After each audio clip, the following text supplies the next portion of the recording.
اتنی لیئرز لگی ہوئی ہیں جن کو میں بریک کر رہا ہوں، جو میری رکاوٹ ہیں. میں خود مسئلہ ہوں عزیزان محترم. اپنے رزق کے لیے میں خود رکاوٹ ہوں، اپنے معاملات کے لیے میں خود رکاوٹ ہوں، اپنی اولاد کی تربیت کے لیے میں خود رکاوٹ ہوں، اپنے گھر میں اخلاق کے لیے خود میں رکاوٹ ہوں. کب میں اپنی صفائی کروں گا؟ کیسے کریں؟ مولانا صاحب نمازیں تو پڑھتے ہیں، روزے بھی رکھتے ہیں، یہ بھی کرتے ہیں، وہ بھی کرتے ہیں، کیا کریں؟ مجھے پتا ہے بہت میں اٹھوں گا تو پھر میرے پاس میسج آنا شروع ہو جائیں گے، کیا کریں یہاں پہ آپ ہی بتائیں. ظاہر ہے ہم ہی بتائیں گے، اور کون بتائے گا؟ اگر ہم نہیں بتائیں گے تو ایک جگہ مجلس پڑھنے کا 13 مجلسیں پڑھنی تھی. پہلی مجلس میں ہم نے بولا کہ کچھ سوال کے جواب ہیں ہم یہ بتائیں گے، لیکن ہر روز آنا پڑے گا. اور پبلک ہر روز آتی رہی. ہم نے بولا آخری دن بتائیں گے. آخری دن بہت مجمع رش پڑ گیا. بہرحال وہ تو ہم نے جو بھی ان کو بتایا نہیں بتایا، لیکن ذہن کو کہ بھائی سوالوں کے جواب آپ کے اپنے پاس ہیں.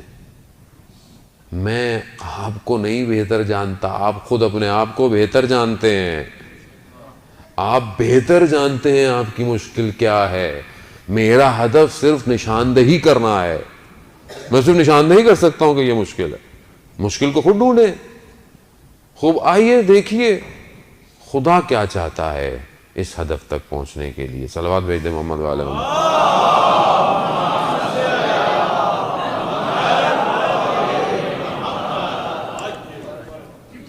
خود پروردگار نے حضرت موسیٰ نبینا علیہ الصلوۃ والسلام سے پوچھا، اے موسیٰ تم میرے لیے کیا کرتے ہو؟ غور سنیے گا، بس زیادہ میں آپ کو مزاحم نہیں ہونا چاہتا. ہاں کیا کرتے ہو؟ حضرت موسیٰ نے کہا کہ پروردگار میں تیرے لیے نماز پڑھتا ہوں، تیرے لیے روزہ رکھتا ہوں، تیرے لیے صدقہ دیتا ہوں، تیرے لیے جو ہے وہ ذکر کرتا ہوں. تو پروردگار نے کہا کہ موسیٰ یہ تمہاری جو نماز ہے یہ تمہارا دین ہے، اور دین جو ہے وہ راستہ ہے، میرے لیے نہیں ہے. یہ راستہ ہے، اس پہ تم نے چلنا ہے. عزیزان محترم یہ نماز جو میں پڑھتا ہوں، بعض اوقات ہم بڑا جتاتے ہیں کہ مولانا صاحب میں تو 5 وقت کی نماز پڑھتا ہوں، فجر بھی پڑھتا ہوں. بہت سارے لوگ کہتے ہیں مولانا صاحب فجر قضا ہو جاتی ہے کبھی کبھی. کیوں قضا ہوتی ہے فجر؟ 1 دفعہ ہوئی، 2 دفعہ ہوئی، 3 دفعہ ہوئی. اب اگر آپ ایک روڈ پہ جا رہے ہوں اور ہر دفعہ آپ کو کیمرے کی لائٹیں پڑتی رہیں تو تیسری دفعہ تو آپ کو برابر والا بولے گا بھائی جب پتہ ہے یہاں لائٹ پڑنی ہے تو گاڑی ہلکی کر لو. تو گاڑی ہلکی کرتا ہوں کہ نہیں کرتا؟ یا گزرنا چھوڑ دیتا ہوں میں وہاں سے، بھائی یہاں سے نہیں جانا، یہاں کے کیمرے بڑے خطرناک ہیں. نماز قضا ہو رہی ہے، سوچتا کیوں نہیں کیوں قضا ہو رہی ہے نماز میری؟ نماز کمال نہیں ہے، جتا نہیں رہا کہ میں نماز، نہ نماز میرے لیے ضروری ہے. عزیزان محترم نماز پروردگار نے میرے لیے بنائی ہے، میری بقا کے لیے بنائی ہے. ایک نماز اگر قضا ہو جائے اس کی قیمت ہم دنیا کے خزانے بھی جمع کر لیں نہیں کر سکتے، یاد رکھیے گا. ایک شخص آیا، چھٹے امام جعفر صادق علیہ السلام،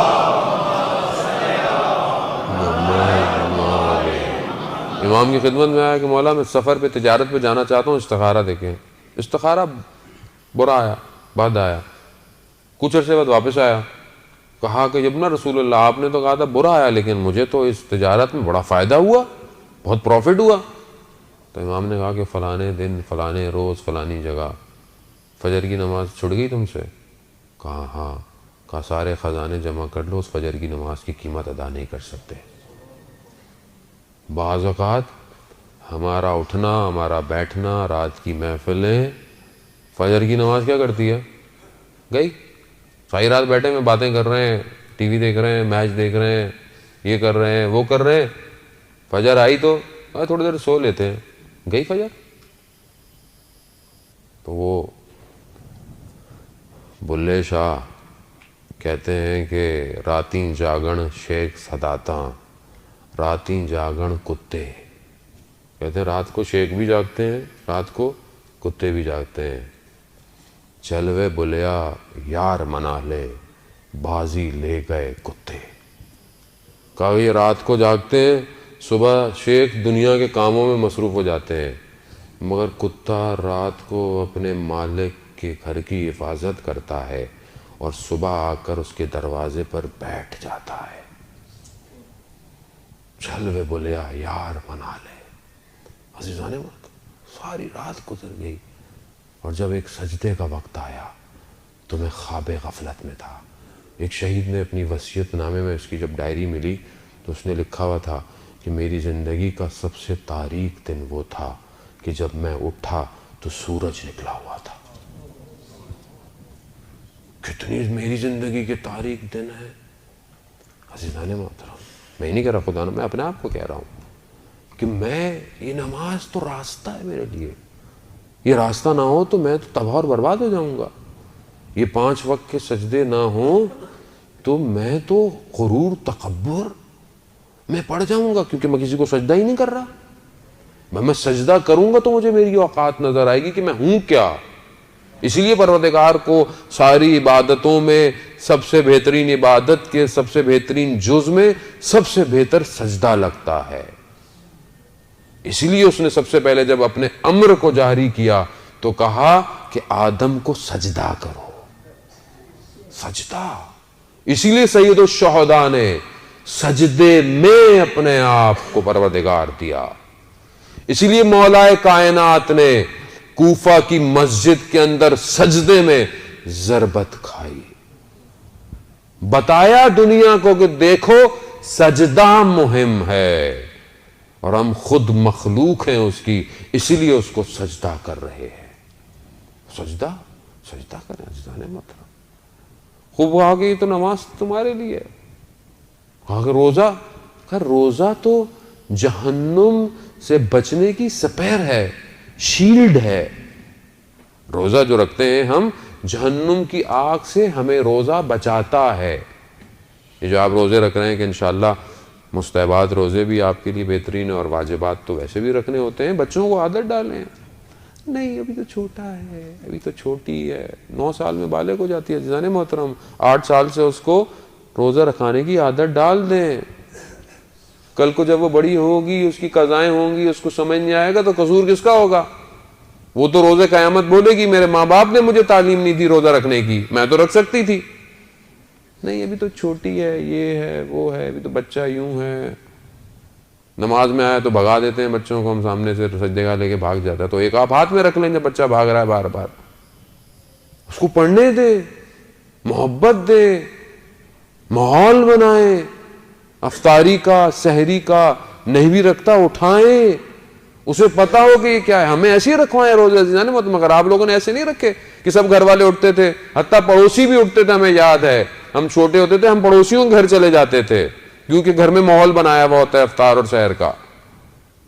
ماحول بنائے تو کہا یہ تو موسیٰ جہنم کی آگ سے بچانے کے لیے میرے لیے۔ کہا صدقہ تو جو دیتا ہے دنیا میں وہ قیامت میں اس کے اوپر سایہ ہوگا، پھر اس کے لیے۔ کہا ذکر نور، ذکر تو نور ہے جو اس جگہ پر کام آئے گا۔ عزیزان محترم، یہ واقعہ میں پہلے بھی آپ کی خدمت میں شیخ عباس قمی کا بیان کر چکا ہوں۔ پچھلے دن ہم نے استاد سے تھوڑا سا اس میں کچھ تبدیلی کے ساتھ سنا۔ کہتے ہیں کہ 2 قزوین کے طالب علم تھے، مشہد مقدس میں پڑھتے تھے۔ پرانی بات ہے، اس ٹائم لائٹ فائٹس اتنی نہیں ہوتی تھیں۔ ایک شمع گلیوں میں روشن کی جاتی تھی، اور رات تک وہ شمع، اس کا جو تیل ہوتا تھا وہ ختم ہو جاتا تھا۔ تو وہ کہتے تھے کہ ہم جہاں رہتے تھے ہم نے یہ عہد کیا ہوا تھا کہ ہم اپنے مدرسے سے، مشہد میں مولا کا حرم ہے، ہم فجر وہیں پڑھیں گے۔ تو کہتے وہ 10 منٹ کا راستہ صبح کے وقت اتنا اندھیرا ہوتا تھا کہ برابر والا نہیں دکھائی دیتا تھا، ہم دیوار کے سہارے پکڑ کر آدھے گھنٹے میں حرم پہنچتے تھے۔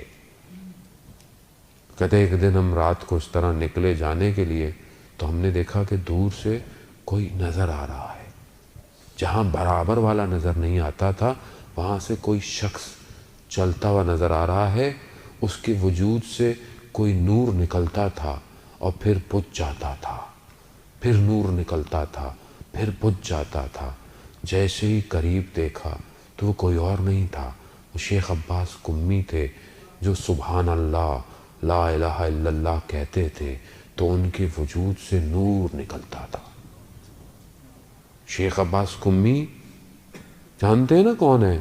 مفاتیح الجناح کی جو دعاؤں کی زیارتوں کی کتاب ہے، آج ہر گھر میں، آج ہر مسجد میں، آج ہر موبائل میں مفاتیح الجناح موجود ہے۔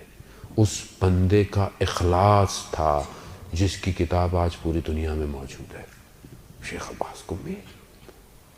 ذکر ایسا کیا کہ وجود کو نورانی کر دیا۔ بار ہمارے استاد کہتے ہیں پھر بھی یہ نور پھر بھی دنیاوی نور ہے، قیامت کا نور کچھ اور ہے۔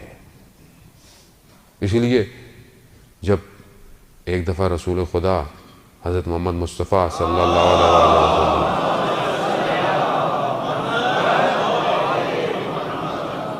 جب اپنی بیٹی کے گھر آئے تو دیکھا بیٹی بڑی پریشان ہے، حضرت سیدہ پریشان ہے۔ کہا بیٹی کیوں پریشان ہو؟ کہا بابا مجھے قیامت کے منظر نے پریشان کیا ہوا ہے کہ جب سب عریاں ہوں گے، لباس نہیں ہوں گے، مجھے اس وقت نے بہت پریشان کیا ہوا ہے۔ تو ایسے میں روایت میں ہے کہ حضرت جبرائیل آئے اور کہا رسول خدا کو کہ فاطمہ سے کہیے کہ ہم ان کے چاہنے والوں کو نور کے حلیوں کے اندر وجود دیں گے، جس نور میں وہ قیامت میں راستوں کو طے کریں گے۔ عزیزان محترم، یہ ہمارا کمال نہیں ہے، یہ اس در کا کمال ہے کہ بی بی کی ناراضگی کو پروردگار بھی نہیں برداشت کر رہا۔ نہ جانے اس وقت امت نے کیسے ناراض کر دیا بی بی کو۔ اللہ اکبر۔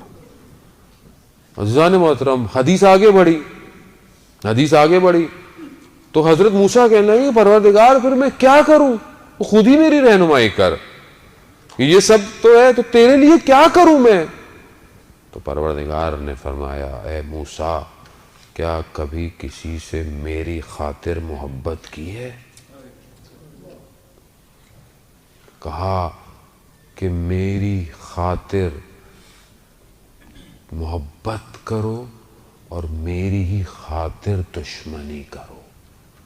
مقصد پروردگار ہے، یعنی اگر کسی سے محبت کر رہے ہیں تو کیوں کر رہے ہیں؟ پروردگار تیری خاطر۔ مولا متقیان نے اپنے 2 فرزندوں کو کہا کہ بیٹا میں تم دونوں سے بہت محبت کرتا ہوں۔ کہا بابا آپ ہم سے محبت، خدا سے محبت؟ کہا نہیں بیٹا، اسی محبت کے طول میں تمہاری محبتیں ہیں، اسی محبت کی خاطر تمہاری محبتیں ہیں۔ آپ اپنی اولاد سے محبت کرتے ہیں کیوں؟ پروردگار تیری خاطر۔ میری بہنیں، میری مائیں اگر گھر میں کام کر رہی ہیں، اپنے شوہر کا، اپنے ماں باپ کی خدمت کر رہی ہیں، کس لیے؟ کہیں پروردگار تیری خاطر کر رہی ہوں۔ تو دیکھیں ہر چیز اس رب کی خاطر جب ہونا شروع ہو جائے گی تو زندگی خود بخود باہدف ہو جائے گی۔ یہ ہے مانوی ہجرت کہ سب کچھ تیرے لیے ہے، کسی کے لیے نہیں۔ اور ایک عارف بہت بڑے عرفان نظری پہ تھے، ان کو اس وقت کے دور کے حاکم نے اصفہان سے بلا لیا اور مدرسہ کھول دیا۔ 70-80 سال عمر ہو گئی، شادی نہیں کی، علم میں اتنے زیادہ رہے۔ ایک دن مدرسے کے صحن میں بیٹھے ہوئے پانی کے حوض پہ شاگردوں نے کیا دیکھا کہ اپنے آپ کو مار رہے ہیں۔ تو ایک دم دوڑتے دوڑتے پہنچ گئے کہ کیا ہوا، کیوں مار رہے ہیں؟ کہا میں دیوانہ ہو گیا ہوں۔ کہا نہیں، آپ کو اگر آپ کی اولاد نہیں ہے، ہم آپ کی اولاد ہیں، آپ کے پاس یہ نہیں ہے، ہم سب کچھ ہیں، مگر آپ دیوانے نہیں ہیں، دیوانہ ایسا نہیں ہوتا۔ کہا نہیں میں دیوانہ ہو گیا ہوں۔ کہا میں نے ابھی یہ بیٹھ کے سوچا کہ کون سی چیز ہے جس کی میرے دل میں محبت ہے، تو میں نے دیکھا نہ مجھے شہرت سے محبت تھی، نہ مجھے شہرت سے محبت ہے، نہ مجھے مال و دولت سے محبت تھی، نہ میری اولاد نے مجھے کسی اور چیز سے محبت تھی۔ تو میں نے دیکھا کہ مجھے تو کسی چیز سے محبت نہیں۔ تو مجھے اچانک سے میرے دل سے آئی کہ تمہارے پاس چند کتابیں ایسی ہیں کہ اگر کوئی ان کو ہاتھ لگا لے تو میں ناراض ہو جاتا ہوں. 80 سال کہہ رہا ہے میرے گزر گئے، میں دیوانہ نہیں ہوں تو اور کیا ہوں کہ جو چند کتابوں کی محبت پہ اس محبت کو. میرے آپ کے دل میں بھی ایسے ہی عزیزان محترم بعض اوقات چھوٹی چھوٹی چیزوں سے، کتنی ایک کامن مثال ہے ہمارے گھر کے اندر، بچے سے کوئی گلاس ٹوٹ جاتا ہے، کتنا ہم واویلا کر دیتے ہیں اس کو، کتنا ہم اس کو سرزنش کرنا شروع کر دیتے ہیں. یہ کیا کیا تم نے، تمہیں پتا نہیں تھا، یہ سیٹ کیسا تھا، موبائل ذرا سا بچے نے یوں پھینک دیا. کیا کرتے ہیں ہم؟ یعنی اس کی قیمت اس اولاد سے زیادہ ہے. یہ پریکٹیکل ہے عزیزان محترم. ذرا سا کچھ بچہ لائن مار دے کہیں پر، ہم اس کی زندگی کو خراشیں مارنا شروع کر دیتے ہیں، کیونکہ ہماری محبتیں انہی چیزوں میں ہیں، مادیت میں ہے. ہمیں نہیں ہو پائی آج تک پروردگار سے محبت اپنے. وہ خدا کہاں ہے میری زندگی میں؟ کتنا میں اپنے رب سے باتیں کرتا ہوں، مگر امام حسین نے اپنے رب کی خاطر مدینہ نہیں چھوڑا. آپ مجھے بتا دیں اگر کوئی اور چیز ہے آپ کے ذہن میں یا تاریخ کی کتابوں میں، یا کوئی چیز کے پروردگار کے سوا کسی چیز کے لیے امام حسین نے مدینہ چھوڑا ہو. آپ مدینہ میں امام حسین کے چھوڑنے پر تو گریہ کریں، اور آپ اپنی کوئی بھی چیز خدا کے لیے چھوڑنے کو تیار نہیں ہوں، تو میرے سے زیادہ دو روح کا انسان کون ہے پھر؟ میں چھوڑ ہی نہیں رہا چیزوں کو پروردگار کی خاطر. پروردگار، خدا، عشق صرف الہی ہے. یہ سب مجازی عشق ہے، یہ سب فنا ہو جائیں گے.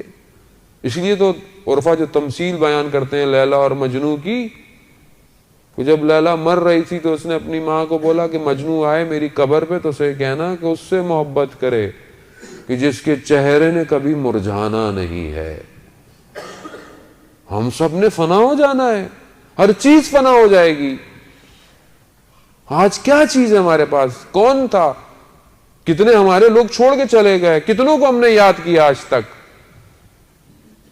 سلام ہو میرا امام پر کہ جو نہج بلاغہ میں ارشاد فرماتا ہے کہ تعجب ہوتا ہے مجھے انسان پر کہ ساری اپنی زندگی کی صحت پیسہ کمانے میں خرچ کر دیتا ہے، اور پھر اسی پیسے کو اپنی صحت کو بچانے میں خرچ کر دیتا ہے، اور زندہ ایسے رہ رہا ہے جیسے کبھی اس نے مرنا ہی نہیں ہے، اور جب مرتا ہے تو ایسا تھا جیسے کبھی زندہ ہی نہیں تھا. تعجب ہے. میں نہیں سمجھ پا رہا اپنے آپ کو عزیزان محترم.